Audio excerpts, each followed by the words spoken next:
मेरे YouTube channel HKN24 blogs में आप लोगों का स्वागत है। तो दोस्तों, अभी एक इजराइल से एक और न्यूज़ निकल के आई है सामने, जो कि आप लोगों के लिए जानना बहुत ज़रूरी है।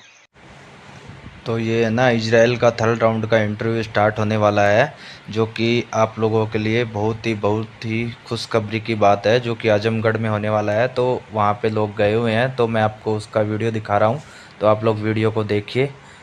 कोई मतलब नहीं, हमारे पास बस यही सूचना है।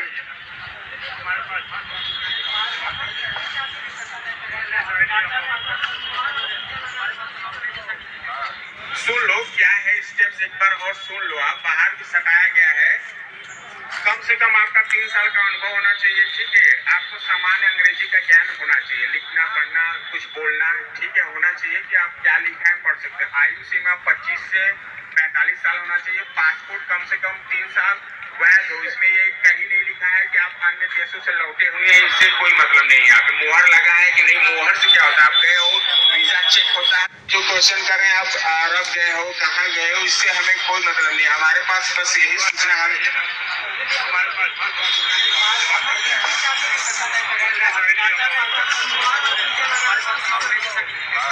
सुन लो क्या है स्टेप्स, एक बार और सुन लो। आप बाहर भी सटाया गया है। कम से कम आपका 3 साल का अनुभव होना चाहिए, ठीक है। आपको सामान्य अंग्रेजी का ज्ञान होना चाहिए, लिखना पढ़ना कुछ बोलना, ठीक है, होना चाहिए कि आप क्या लिखा है पढ़ सकते हैं। आयु सीमा 25 से 45 साल होना चाहिए। पासपोर्ट कम से कम 3 साल वैध हो। इसमें ये कहीं नहीं लिखा है कि आप अन्य देशों से लौटे हुए हैं, इससे कोई मतलब नहीं है। यहाँ पे मुहर लगा है कि नहीं, मुहर से क्या होता है, आप गए हो, वीजा चेक होता है, उसी समय पासपोर्ट में आप थाईलैंड गए हो, थाईलैंड का मोहर लगा होगा, अरब गए होगे, अरब का। तो यहाँ पे उससे कोई मतलब नहीं। और बाकी नीचे क्या कंटेंट में आवेदक ने इसके पूर्व कहीं इजराइल ट्राइब का चयन टेस्ट प्रक्रिया में प्रतिभाग न किया हो, समझ रहे ना।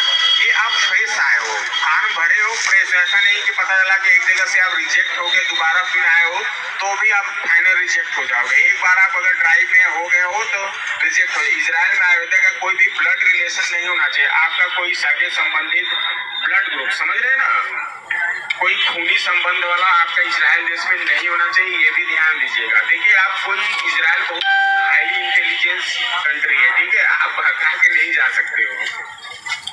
तीसरा है, आवेदक इसके पूर्व कभी इजराइल नहीं गया, आप कभी इजराइल का मोहर नहीं लगना चाहिए, समझ रहे ना। अगर आप इजराइल गए हैं तो दोबारा आपको एंट्री नहीं दी जाएगी। इनका कहने का मतलब आवेदक ने इसके पूर्व कभी इजराइल न गया हो, मतलब आप इजराइल के एयरपोर्ट से आपको कभी चेक नहीं की। ये सारे कंडीशन आप